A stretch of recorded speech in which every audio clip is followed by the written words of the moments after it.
തുടർച്ചയായ 3 തോൽവിക്ക് ശേഷം ചെന്നൈയിൻ എഫ് സിയോട് 3-0 വിജയത്തോടുകൂടി നമ്മൾ മികച്ചൊരു കംബാക്ക് നടത്തിയിരിക്കുകയാണ്. നമുക്ക് അടുത്തതായിട്ട്, അതായത് കേരള ബ്ലാസ്റ്റേഴ്സിന് അടുത്തതായിട്ട് വരുന്ന മത്സരം എഫ് സി ഗോവയോടാണ്. നാളെയാണ് മത്സരം, നവംബർ 28-ന് കൊച്ചിയിൽ തന്നെയാണ് മത്സരം.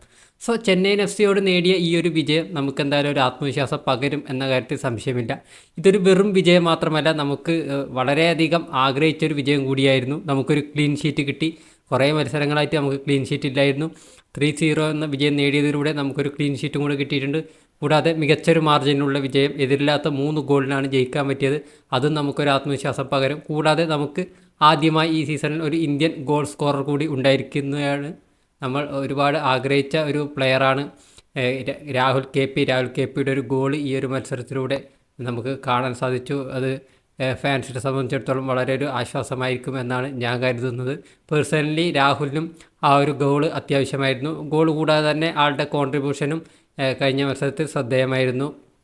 കൂടാതെ സ്റ്റാർട്ടിംഗ് 11 വന്ന കോരു സിംഗ് കഴിഞ്ഞ മത്സരത്തിൻ്റെ പോലെ തന്നെ മികച്ചൊരു അസിസ്റ്റും പ്രൊവൈഡ് ചെയ്തിട്ടുണ്ട്. സോ നമുക്ക് പോസിറ്റീവായിട്ട് ഒരുപാട് കാര്യങ്ങൾ കഴിഞ്ഞ മത്സരത്തിൽ നമ്മൾ കണ്ടിരുന്നു. സോ ഈ ഒരു മത്സരത്തിലേക്ക് വരുമ്പോൾ, എഫ് സി ഗോവയായിട്ടുള്ള മത്സരത്തിലേക്ക് വരുമ്പോൾ, എഫ് സി ഗോവ നമ്മളെക്കാൾ നല്ലൊരു പൊസിഷനിലാണ് എന്ന കാര്യത്തിൽ സംശയമില്ല. അവർ നിലവിൽ 8 കളിയിൽ നിന്ന് 12 പോയിൻറ്റുമായിട്ട് 6ാം സ്ഥാനത്താണ് നിൽക്കുന്നത്.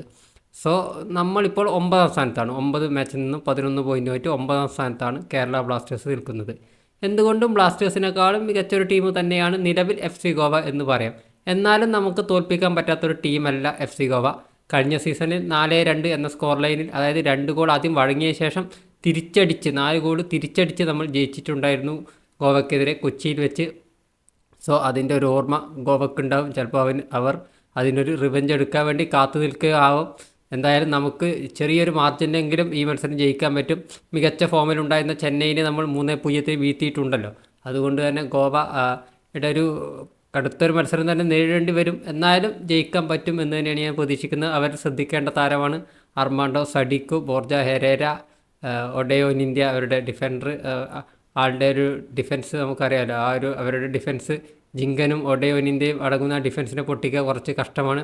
എന്തായാലും മിനിമം ഒരു ഗോളെങ്കിലും അടിച്ച് നമ്മളൊരു 1-0 ജയിക്കുമെന്നാണ് പ്രതീക്ഷിക്കുന്നത്. അർമാൻഡോ സഡിക്കു അവരുടെ ടോപ്പ് സ്കോററാണ്.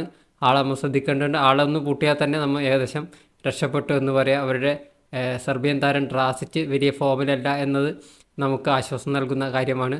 കൂടാതെ ഇഗർ ഗൊരച്ചേന സബ്ബായിട്ട് വരാൻ സാധ്യതയുണ്ട്.